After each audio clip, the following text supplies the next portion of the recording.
안녕하십니까? 삶이라는 긴 여정 속에서 우리는 때로 길을 잃고 헤매기도 합니다. 익숙했던 길이 낯설어지고 나아가야 할 방향을 몰라 막막함에 휩싸이는 순간들. 오늘 우리는 바로 그 순간 우리를 다시 올바른 길로 인도하는 신성한 나침반에 대한 이야기를 나누고자 합니다. 이 이야기가 여러분의 마음에 깊은 울림을 준다면 좋아요와 공유를 통해 이 은혜를 주변 분들과 함께 나누어 주십시오. 구독은 여러분이 이 지혜의 여정을 놓치지 않도록 돕는 약속이 될 것입니다. 이 말씀을 듣고 나누는 모든 분들에게 하나님의 크신 평강이 함께하기를 기도합니다. 우리가 예수님께 시선을 고정하고 그분께 온전히 집중할 때 세상의 것들이 얼마나 무의미하게 느껴지는지 모릅니다. 초자연적인 것, 즉 하나님 그 자체에 더 깊이 집중하고 그분을 알아갈수록 세상의 모든 근심과 욕망이 얼마나 사소한 것인지를 깨닫게 됩니다. 하나님의 말씀이 가진 놀라운 힘 중 하나는 바로 우리를 다시 바른 길로 인도한다는 것입니다. 저 자신도 살면서 자주 길에서 벗어나곤 합니다. 한동안은 정말 잘 나아가는 것 같다가도 어느 순간 전혀 다른 방향으로 향하고 있는 제 자신을 발견하곤 하죠. 바로 그때 하나님의 말씀은 제 눈을 열어 내가 길을 잘못 들었구나 라고 깨닫게 해주는 거울과 같습니다. 최근에 저는 기술의 선물을 하나 받았습니다. 바로 자동차 내비게이션이죠. 저는 항상 가격이 더 내려가기를 기다리며 구매를 미루곤 했습니다. 예전보다 가격이 절반으로 떨어져도 더 내려갈 거라며 기다렸죠. 그러다 결국 누군가에게 선물로 받게 되었습니다.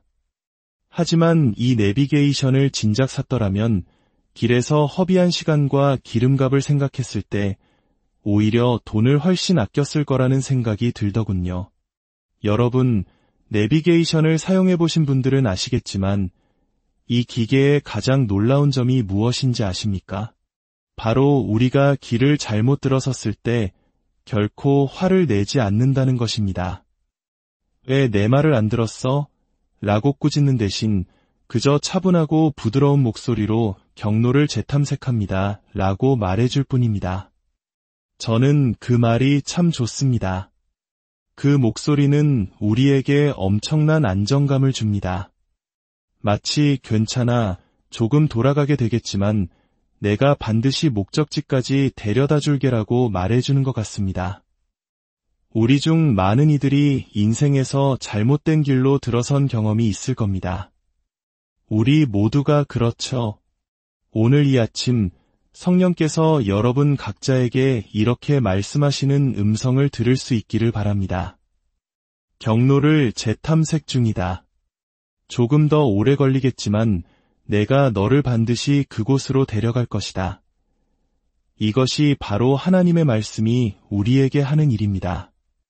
우리에게 새로운 길, 새로운 방향을 제시해 줍니다. 그리고 하나님의 은혜는 우리가 잘못된 길을 갔다고 해서 우리를 꾸짖고 비난하는 것이 아니라 우리의 삶의 경로를 다시 설정해 주시고 새로운 방향을 알려주시며 말씀하십니다. 우리는 여전히 목적지에 도착할 수 있다. 내가 과거에 무슨 일을 했던지는 중요하지 않다. 우리는 여전히 그곳에 닿을 수 있다. 다만 이번에는 내 목소리에 귀를 기울여라. 이제 하나님의 말씀을 함께 읽으며 그분의 음성에 귀 기울여 보겠습니다. 베드로후서 1장 5절부터입니다.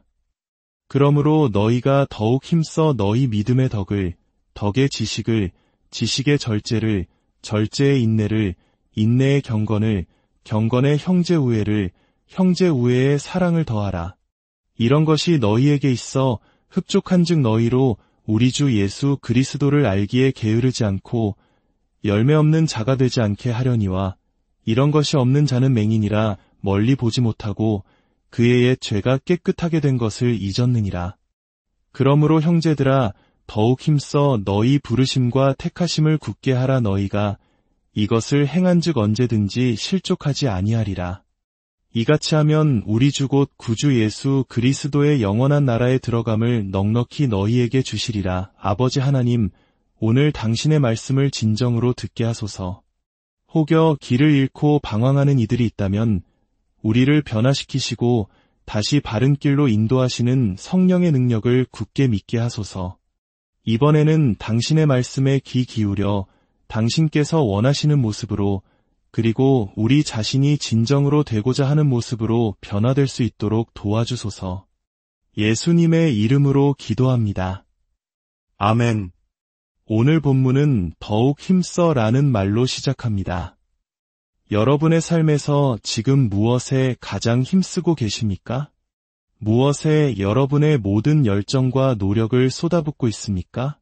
베드로는 믿음의 덕의 지식을, 그리고 여러 성품들을 더하기 위해 전심전력을 다하라고 말합니다. 이것은 모두 우리가 어떤 사람이 되어야 하는가에 관한 것입니다. 10여 년 전 사람들이 제게 인생의 목표가 무엇이냐고 물었을 때 저는 이렇게 대답하곤 했습니다. 제가 무엇을 성취하고 싶은지에 대한 목표는 명확하지 않습니다. 하지만 제가 어떤 사람이 되고 싶은지에 대한 그림은 아주 선명합니다. 저는 어떤 남편이 되고 싶은지, 어떤 아빠가 되고 싶은지, 그리고 특히 어떤 그리스도인이 되고 싶은지 분명히 알고 있었습니다. 제 목표는 제가 무엇을 이루느냐가 아니라 어떤 사람이 되느냐에 온전히 집중되어 있었습니다. 하지만 어느 순간부터 저도 모르게 길을 잃기 시작했습니다. 어떤 사람이 될 것인가 보다 무엇을 성취할 것인가에 더 집중하게 된 것입니다. 제 인격이 무너진 것은 아니었지만 성품을 가꾸는 일을 뒷전으로 미루었습니다. 이만하면 괜찮아라고 안주하며 외적인 성과에만 매달렸습니다. 그러나 성경은 분명히 말합니다. 이러한 성품들이 우리 안에 있고 또 자라날 때 우리는 비로소 열매 맺는 효과적인 삶을 살 수 있다고 말입니다. 우리가 올바른 사람이 되면 삶의 열매는 자연스럽게 맺히게 되어 있습니다. 올바른 인격을 갖추지 못한 채 성취만을 좇는 사람들은 결국 둘 다 얻지 못하는 것을 너무나 많이 보아왔습니다. 오늘 하나님의 말씀은 저를 다시 깨우쳐 주었습니다. 이것을 고치고 저것을 성취하려는 노력을 멈추어라. 그저 내가 너를 부른 그 사람, 바로 그 사람이 되는 일로 돌아가라. 그 일에 모든 노력을 기울여라. 어쩌면 여러분 중 일부는 오늘 상황이 바뀌고 문제가 해결되기를 바라는 마음으로 이 자리에 오셨을지 모릅니다. 하지만 먼저 이것을 기억해야 합니다. 하나님은 여러분의 상황을 바꾸는 것보다 여러분 자신을 바꾸는 것에 더 큰 관심이 있으십니다. 오히려 하나님은 여러분을 변화시키기 위해 그 어려운 상황 속에 여러분을 머물게 하실 수도 있습니다. 핵심은 바로 우리의 인격입니다. 하나님은 우리를 너무나 사랑하시기에 우리가 현재의 모습에 머물러 있기를 원치 않으십니다. 하나님은 우리가 그분을 알아감으로써 새로운 피조물이 되기를 원하십니다. 지난주에 나누었듯이 그분은 우리에게 생명과 경건에 속한 모든 것을 이미 주셨습니다. 우리는 하나님의 신성한 성품에 참여하는 자가 되었습니다. 더 이상 세상에 썩어질 욕망에 이끌려 소용돌이 속으로 빠져들어가는 존재가 아닙니다. 우리는 다르게 살 수 있는 신성한 본성을 부여받았습니다. 바로 그렇기 때문에 우리는 믿음의 덕을 더하기 위해 모든 노력을 기울여야 합니다. 이것은 해야만 하는 의무가 아니라 할 수 있는 특권입니다.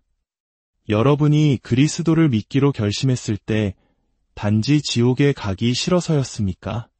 아니면 하나님께서 제시하신 더 나은 삶, 그 거룩한 삶의 방식을 보고 주님, 저는 저의 옛 삶에서 돌이켜 이제 당신께서 원하시는 방식으로 살고 싶습니다. 라고 고백했기 때문입니까?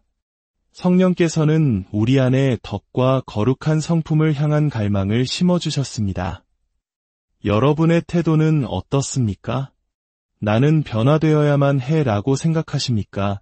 아니면 나는 변화될 수 있어 라고 생각하십니까? 술을 끊어야 하나요?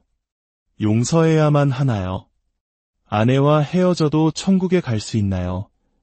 와 같은 질문들은 옛 자아로부터 구원받기를 진정으로 원하지 않는 마음을 드러냅니다. 옛것은 그대로 유지한 채 천국만 얻으려는 마음이죠. 하지만 성령께서 우리 안에 오시면 우리는 위의 종이 됩니다. 우리 안에는 올바르고 선한 것을 갈망하는 새로운 주인이 계십니다. 그렇기에 우리가 넘어질 때마다 나는 그런 사람이 되고 싶지 않았어라고 괴로워하는 것입니다. 성경은 말합니다. 당신은 더 이상 그런 사람일 필요가 없다고. 당신에게는 새로운 본성이 주어졌고 경건한 삶을 사는데 필요한 모든 것을 받았으니 이제 전력을 다해 나아가라고 말입니다. 재능을 낭비하는 사람을 보면 안타깝지 않습니까? 부모가 재능 있는 자녀가 운동이나 피아노를 그만두려 할 때 안 돼, 그만둘 수 없어. 나중에 분명 후회할 거야 라고 말하는 것처럼 하나님께서도 우리에게 말씀하십니다. 너는 내 성령을 받았다. 너는 놀랍도록 경건하고 거룩하며 의로운 사람이 될 잠재력을 가졌다. 그러니 포기하지 마라. 그 길을 향해 전심전력으로 나아가라. 이 모든 것은 믿음에서 시작됩니다. 하나님께서 우리에게 의로움을 갈망하는 마음뿐만 아니라 그것을 성취할 수 있는 능력까지 주셨다는 것을 믿어야 합니다. 믿음이 없다면 이 모든 성품이 당신의 것이 될 수 있다고 믿지 않는다면 한 걸음도 나아갈 수 없습니다. 그 믿음의 덕, 즉 도덕적 탁월함을 더해야 합니다. 우리의 믿음은 막연한 신념이 아니라 행동과 생각의 순결함이라는 구체적인 형태로 표현되어야 합니다. 사람들은 우리 삶에서 이 도덕적 탁월함을 볼 수 있어야 합니다. 덕에는 지식을 더해야 합니다. 하나님과 그분의 말씀에 대해 더 깊이 알아가기 위해 얼마나 노력하고 있습니까? 우리는 세상의 소식과 사람들의 의견을 따라잡기 위해 많은 노력을 기울이지만 정작 하나님을 아는 지식에는 얼마나 많은 노력을 쏟고 있습니까? 이 지식은 단순히 사실을 아는 것을 넘어 그 진리를 내면화하고 삶의 방향을 이끄는 지혜가 되어야 합니다. 지식에는 절제를 더해야 합니다. 절제는 우리의 감각적 욕망을 다스리는 능력입니다. 먹고, 자고, 쇼핑하고, 즐기고 싶은 것은 자연스러운 욕망입니다. 하지만 우리는 그것들을 적절히 통제하고 있습니까?